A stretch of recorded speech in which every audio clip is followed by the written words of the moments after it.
10년, 5년 공부하신 분들은 정말 오랫동안 열심히 공부를 했는데도 실력이 잘 안 늘었어요. 이유가 뭘까요? 그 어려움, 이게 늘지 않는 이유를 알면 좀 더 지금까지의 어떤 시간 낭비 이런 것도 좀 줄일 수 있을 것 같고요. 또 실력을 올릴 수도 있겠죠. 그래서 한번 그런 부분을 한번 고민해 보려고 합니다. 10년, 5년 하신 분들이 옛날 한번 생각을 한번 해보셨으면 좋겠어요. 뭐 때문에 영어가 어려웠죠? 맨 처음에 글자가 달라서 어려웠습니다.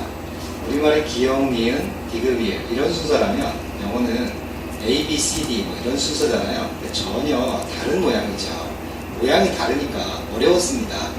두 번째로는 발음이 다르죠. 소리가 전혀 달랐습니다.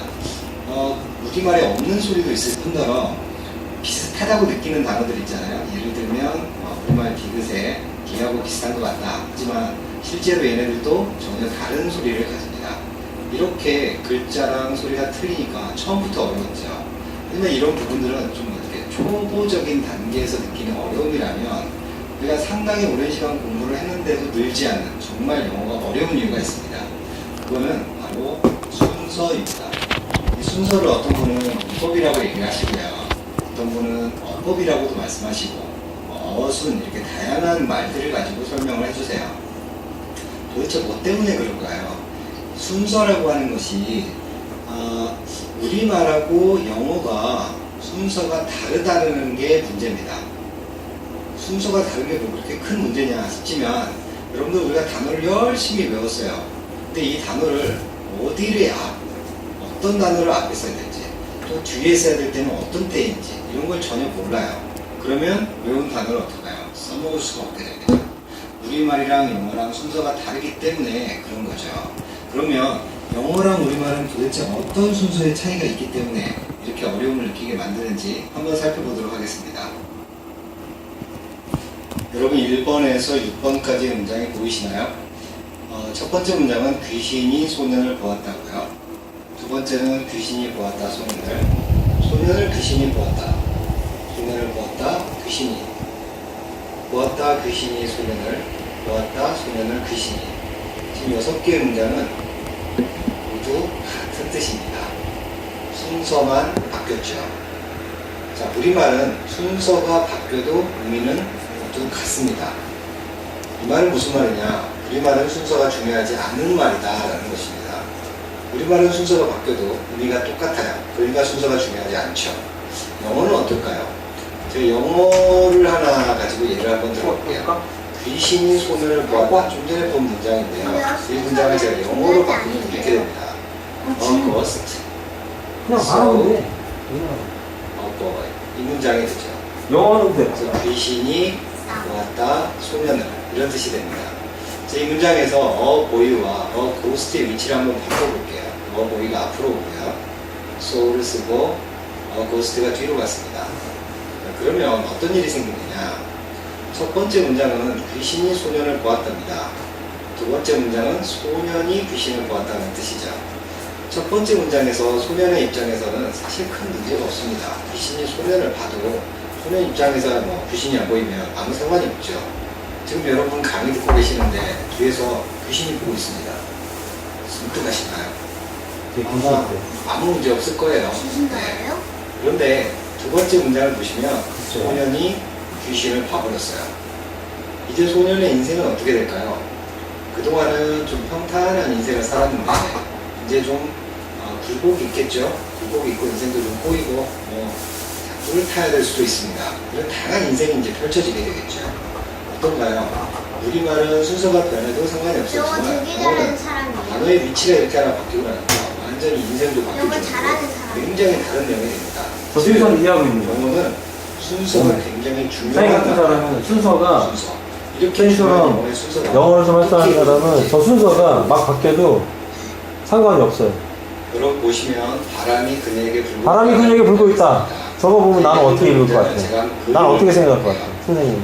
먼저 바람이 있네요. 자, 그녀에게 불고 있습니다. 저렇게 생각하고 말할 거라고 영어로. 아시겠지만 어떻습니까? 바람이 그녀에게 불고 있다. 바람, 그녀 불고 저기에다가 전혀 다른 어제 바람이 그녀에게 불었다. 이렇게 하면 또 어떻게 이 되겠어? 문장을 영어로 한번 바꿔볼게요. 바람이 이상해져요? 부입니다. It's blowing. 그 순서가 바뀌잖아. 우리 청각습에서 그거 하는 거예요. 그 순서 잡아주는 거예요. 영어의 순서. 문장이 형성이 됩니다. 잘라서. 바람이 그녀에게 불고 있다. 제가 이 영어를 갖다가 다시 한번 그림을 그려보면 이런 그림이 The wind 있네요. is blowing. 불고 있습니다. 온이라고 하는 단어는 뭔가에 붙어 있다라는 느낌이 있습니다. On her. 붙어 있다라는 뜻이 있는데요. 그래서 바람이 불어가서 어디에 붙나 보니까 그녀에게 가서 붙습니다. 이게 영어 순서죠. 자, 지금 한글 그림하고 영어 그림을 보시면 조금 다를 수 있어요. 한글 그리면 별개의 그림이 3개가 등장을 한다면 영어는 하나의 완성된 그림이 보입니다. 이 완성된 그림을 갖다가 제가 차례대로 나열해 보면 바람이라고 하는 주인공이 보이고요. 그리고 이 주인공한테서 동작이 나갑니다. 분다라고 하는 동작이 나가죠. 그리고 그녀라고 하는 대상이 등장을 하고 있습니다. 제가 대상에다가 괄호를 쳤는데 안 오는 경우도 있어요. 예를 들면 나는 간다. 뭐 이런 문장이면 주인공 동작만 나오고 끝나버리겠죠. 네. 이렇게 여러분 제가 영어에서 순서가 정말 중요하다고 했는데 그 순서의 가장 기본적인 형태 그게 바로 주인공, 동작, 대상 순서입니다. 다시 한번 정리를 한번 해볼게요. 우리를 어렵게 만드는, 영어 공부를 어렵게 만드는 첫 번째 바로 순서 때문이라고 말씀드렸고요. 이런 영어 순서는 바로 주인공 다음에 동작이고 대상이 오는 순서다. 이 대상이 올 수도 있고 안 올 수도 있다. 바로 여기까지만 하면 이제 영어는 끝이다. 영어는 끝이다. 주인공, 동작, 대상 쓰면 영어는 끝이다. 바로 이런 개념을 여러분들이 가지고 있어야 된다는 거죠. 우리가 학교에서는 이런 내용을 어떻게 배웠냐면 주어 다음에 동사가 나오고 목적어가 나올 수가 있어요. 그럼 이게 몇 형식이다? 3형식이다 이렇게 배웠어요.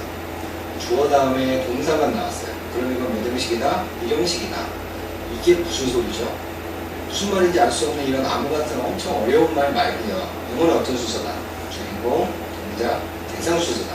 바로 이런 개념을 정확하게 여러분들 머릿속에 기억하고 계셔야 된다는 거죠. 바로 이 내용을 기억하면서 또 다른 하나, 우리를 어렵게 만드는, 영어 공부를 어렵게 만드는 또 다른 이유를 다시 한번 다른 도공상을 통해서 살펴보도록 하겠습니다. 여러분, 감사합니다.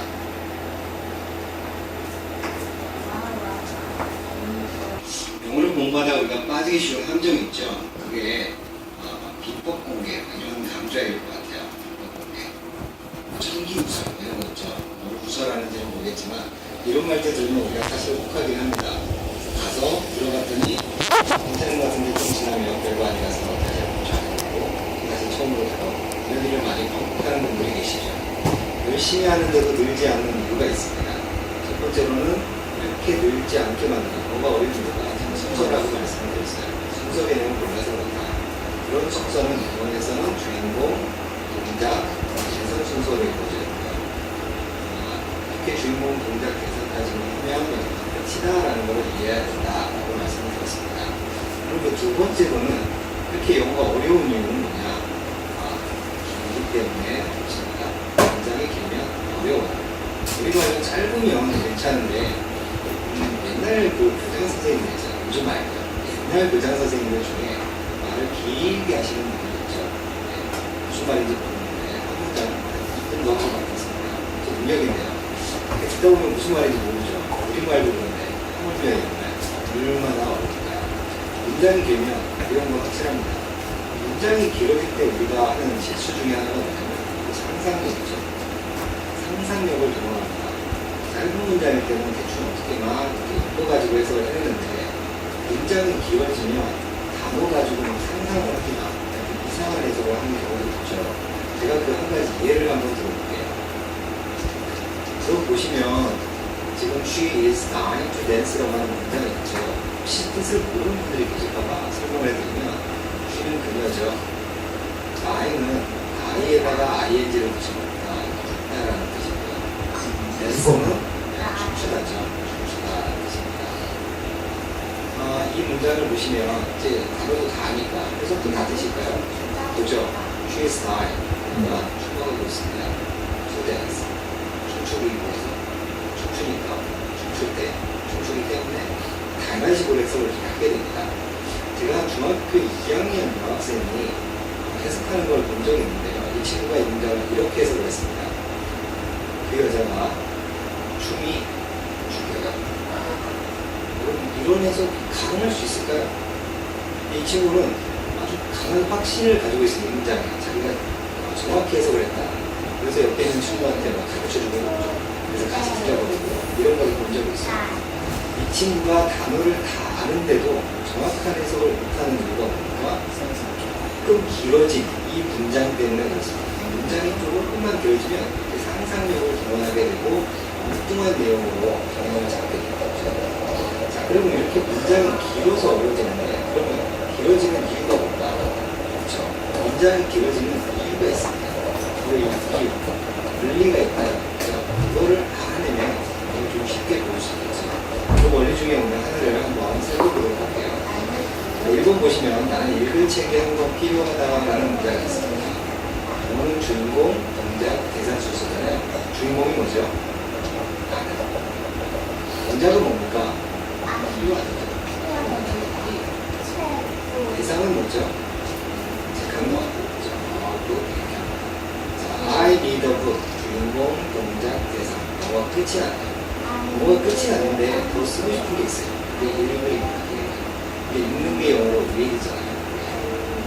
자, 주인공 동작 대상 끝이 났는데 동작을 더 쓰고 싶어요. 그러면 뭘 하면 되냐면 툴을 쓰는 겁니다. 가볍게 툴을 쓰면서 동작을 이어서 나갈 수가 있어요. 자, 나를 먹기 위해서 산다라는 문장이 뭐냐? 주인공이 나는 동작 산다. 대상 필요 없네요. 자, 먹기 위해서 산다. 주인공 동작에서 여기서 영어가 끝났는데 먹기 위해라는 말을 쓰고 싶어요. 읽는 게 영어로 이시잖아요. 그러면 동작이니까 앞에 힘만 써주면 동작이 이루어지는 거죠. 지금처럼 주인공, 동작, 대상 영어가 끝이 났는데 더 쓰고 싶어요. 더 쓰고 싶으면 동작을 쓰고 싶으면 툴을 써가지고 문장을 늘려나가면 된다. 오늘 이렇게 보겠습니다. 이러한 문장을 늘려나가는 원리를 갖다가 우리가 본 강의에서 하게 됩니다. 그 본 강의에서 우리가 이러한 내용들을 자세히 들어가면서 무엇이고 한번 해석시켜보죠. 너무 감사합니다.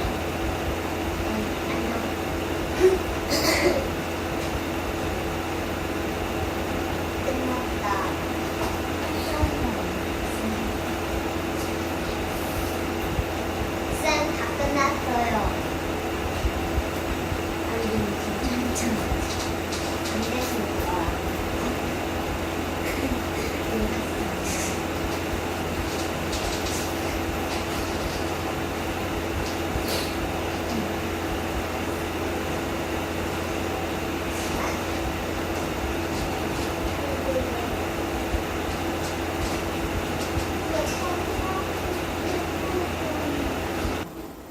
뭐가요?